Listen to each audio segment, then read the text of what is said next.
Hindi yan gagapon, basta ang ilalim.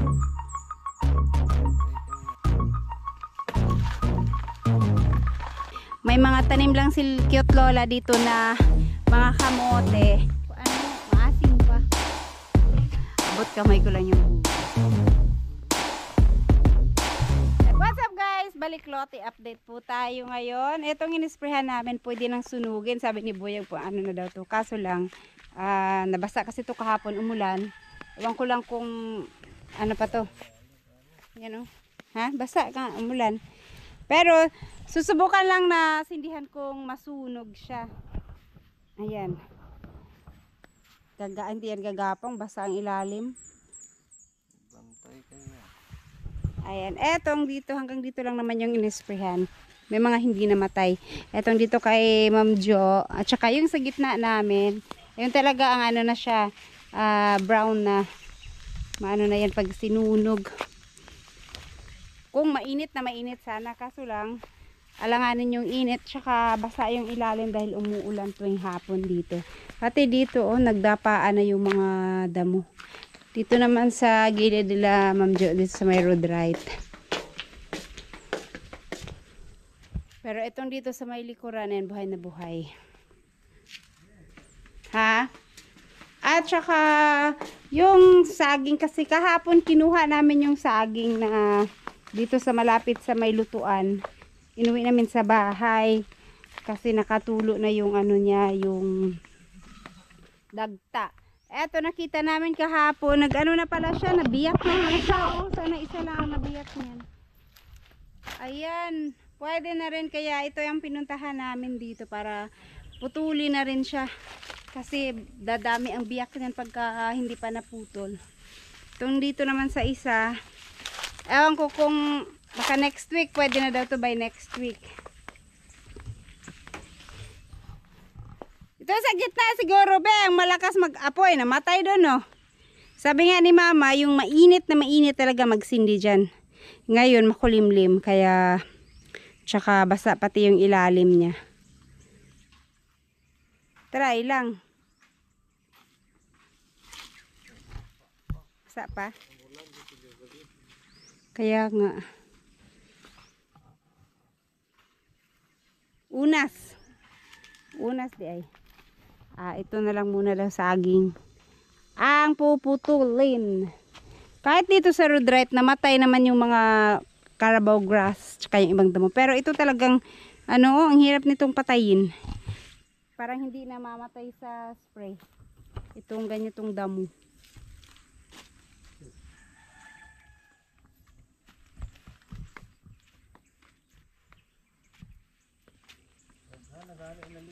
Taga na? Isa na lagi nakita na ko. Isa lang nakita ko. Isa pa? Sayang. Ang lalaki pa naman ang ano niya. Hindi, yung isang piraso ang tataba. Hindi, sige na lang. Patayin. Ay, patayin. Tag-o na lang. Huh? Tag-o na lang.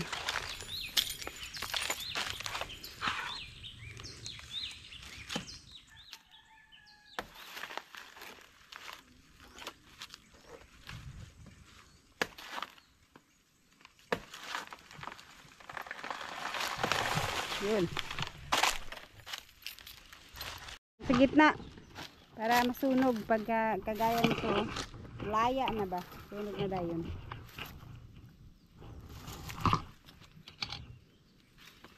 Saya nga sa isa. O dako pa naman kayo. Yun.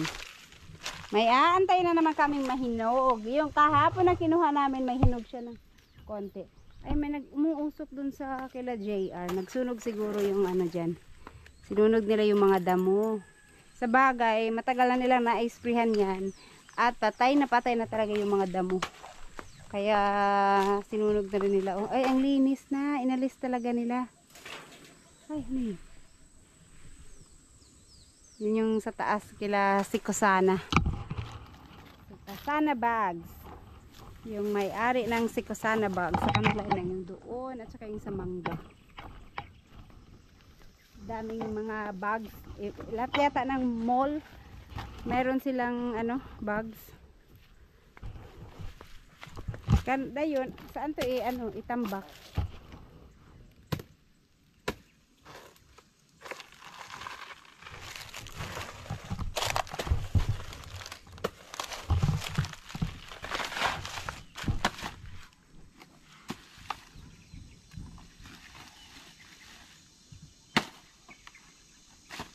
Diyan na. Diyan na palaton. Taway lang ka GRB. Kita na yung lupa oh. Inano nila. Inalis nila yung mga damo. Sinunog. Inipon tapos sinunog. Baka balak nilang tamnan yan kasi nilinis talaga. Hindi lang basta inisprayan at pinabayaang mamatay yung mga damo. Ewan ko, umuusok. Baka meron. Or baka nasa baba sila. Yung sa may mangga. Unahan ng mangga. Kanila din yun eh. Kasi nakaraan nakita ko dumating sila. Yung paalis kami. Dumating sila kasi maglilinis daw. Wala namang umusok dun. Baka nandun pa. Nandun sila sa taas.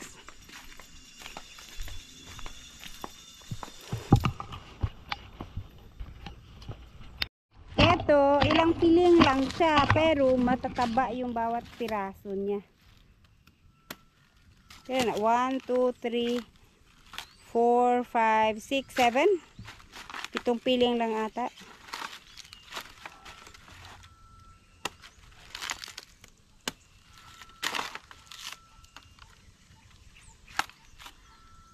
Liki, no? Sinasayang. Medyo na sobrahan. Sa gulang.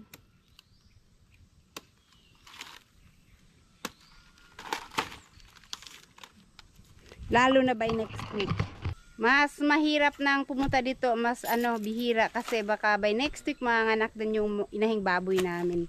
Alagain kasi pagka yung inahing baboy yung manganak kasi kailangan mong bantayan. Kasi mga first week talaga yun, first week ng September or second week ng September yun manganak. Kaya medyo busy next week. Na naman yung punta namin dito. Wala pa nalaya na. Yan na madagutan. Madali na lang daw itong bunutin pagka na-spray. Ay, malambot nga. No? Malambot nga siya pag na-spray yan. Ay, ito matigas. Bakit yan? Oh.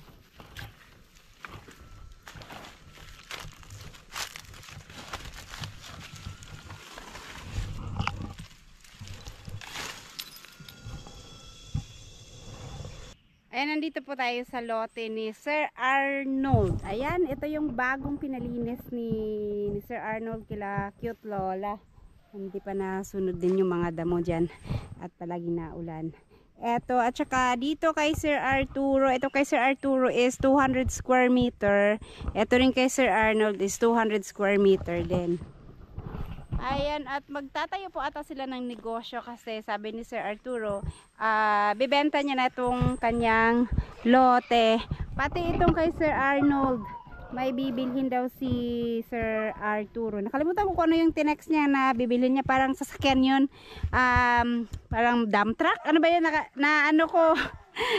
Nakalimutan ko Sir Art yung yung nasa message no. So ayan, baka may gusto po sa inyo na kumuha dito sa lote nila Sir Arnold at ni Sir Arturo. Ito kay Sir Arnold, ayan na, malinis na. Ay, except lang syempre dyan sa mga basura na ay sa damo na hindi pa nasunog. Tsaka dito rin kay Sir Arturo, may mga tanim lang si Cute Lola dito na mga kamote. Pero yung mga dating palyo dyan, wala na, nalinis na. Except din dito sa may pinutol na puno ng nyog. Pero itong mga iba, yung mga palyo-palyo dyan, malinis na. At saka nakabakod na, naka-interling na siya.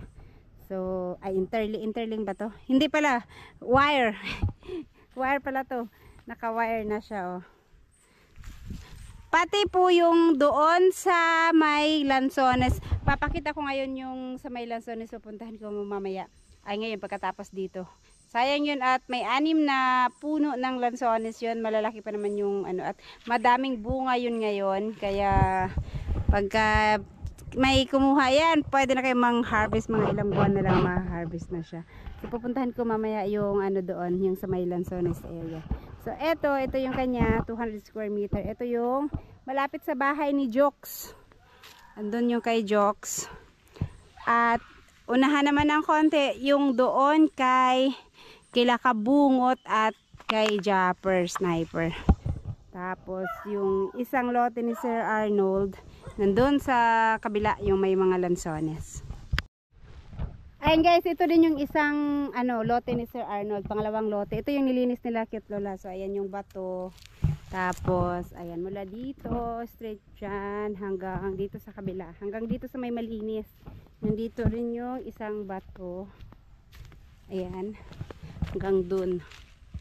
Sa likod ng puno ng nyug. Tapos meron siyang, nagyelo na yung mga lansones. Oh. Meron siyang 6 na puno ng lansones na may mga bunga na. Eto, pang 7, wala pang bunga. Maliit pa kasi. Tapos, itong isang, kalimutan ko tawag ng, na to, puno na to. Prutas din to eh. Tambis. Hindi ko alam kung anong Tagalog sa tambis. Sa Bisaya, tambis. Yung isang puno na yan. Kasama. Ayan, daming bunga ng lansones na to. 6 na puno ito. 1, 2, 3, 4, 5. Tapos yung isa doon 6. Hanggang dito pala yung niya. Andun sa kabila yung bato. Ayan, hanggang dyan sa gilid. Uy, yellow na. Itong sa baba. Pero tinikman ko to nung maasim pa. Abot kamay ko lang yung bunga. Etong dito sa baba maraming bunga.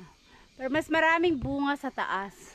Etong isang lansones, itong puno kasama to.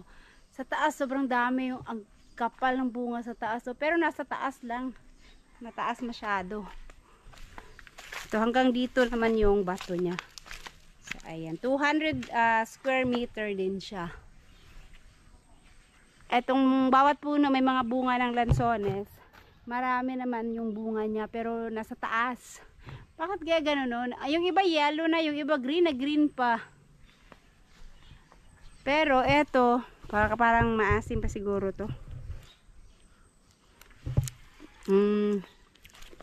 Maasim pa ng konti.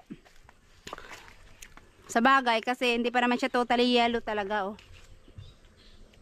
Baka next week, matamis na to.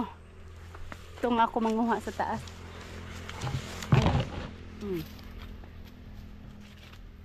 Yan. So, ayan guys.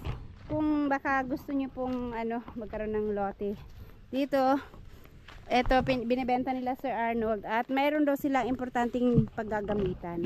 Baka magnegosyo sila kasi magkaibigang matalik sila si Arnold at saka si Sir Arturo. Magkapitbahay sila sa Ireland. Kaya yan, sabay silang magbenta ng kanilang lote. At malapit lang to sa kalsada. So ito, mula dito hanggang dun, ilang hakbang lang, ilang metro lang, nandyan na yung kalsada. Yun, may dumadaan na mga motor.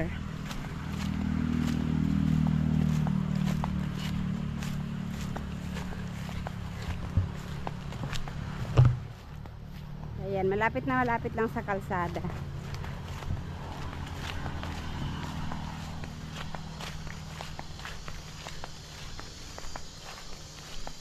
Ayan, hanggang dito. Kasi itong dito, parang siya, sa widening. Tama, kasi yung sa amin din, sinukat yun dun sa bahay namin.